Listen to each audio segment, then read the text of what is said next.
రాష్ట్రంలో నాణ్యమైన ఉచిత విద్యుత్ అందిస్తున్నామన్నారు డిప్యూటీ సీఎం బట్టి విక్రమార్క. రైతులకు ఇబ్బందులు లేకుండా కరెంటు ఇస్తున్నామని చెప్పారు. రాష్ట్రంలో ప్రతి పేదవాడికి లబ్ధి జరిగేలా పథకాలు అమలు చేస్తున్నామన్నారు. మహబూబాబాద్ జిల్లా బయ్యారంలో పర్యటించారు డిప్యూటీ సీఎం బట్టి విక్రమార్క. లక్ష్మీ నరసింహపురంలో 16 కోట్లతో పలు అభివృద్ధి పనులకు శంకుస్థాపన చేశారు.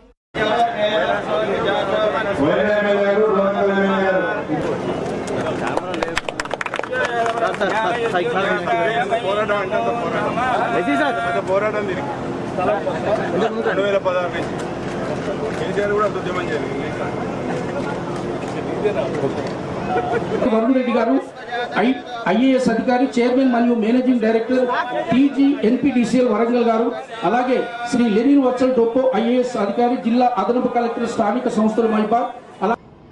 మీ అందరికి కూడా ఇక్కడి నుంచి మాటిస్తా ఉన్నాం. రాష్ట్ర ప్రభుత్వం, ఈ రాష్ట్ర ముఖ్యమంత్రి రేవంత్ రెడ్డి గారి నాయకత్వంలో యావత్ కేబినెట్ మొత్తం కూడా రాష్ట్ర ప్రజల సంక్షేమం కోసం, వాళ్ళ అవసరం కోసమే ఈ రాష్ట్ర బడ్జెట్ ని ఖర్చు పెట్టే కార్యక్రమంలో భాగంగా ముందుకు పోతా ఉన్నాం.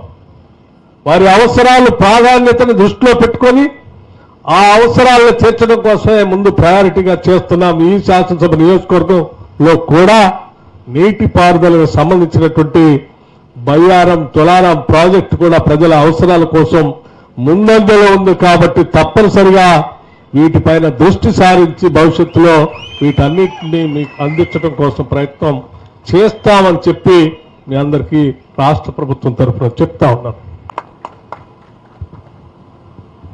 ఇది ఇల్లందు నియోజకవర్గం అయినప్పటికీ ఈ నియోజకవర్గానికి పనికొచ్చేటువంటి ఈ లక్ష్మీ నరసింహపురం బయ్యారం ఈ 33/11 kV సబ్ స్టేషన్ సంబంధించి స్థలం మాత్రం మహబూబాబాద్ నియోజకవర్గంలో ఉన్నటువంటి మురళీ నాయక్ గారి స్థలం.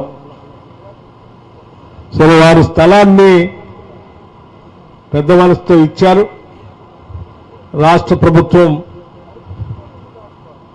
స్థానిక శాసనసభ్యులు కోర కనకయ్య గారి అభ్యర్థన మేరకు ఈ సబ్ స్టేషన్ ఇక్కడ శాంక్షన్ చేయడం జరిగింది.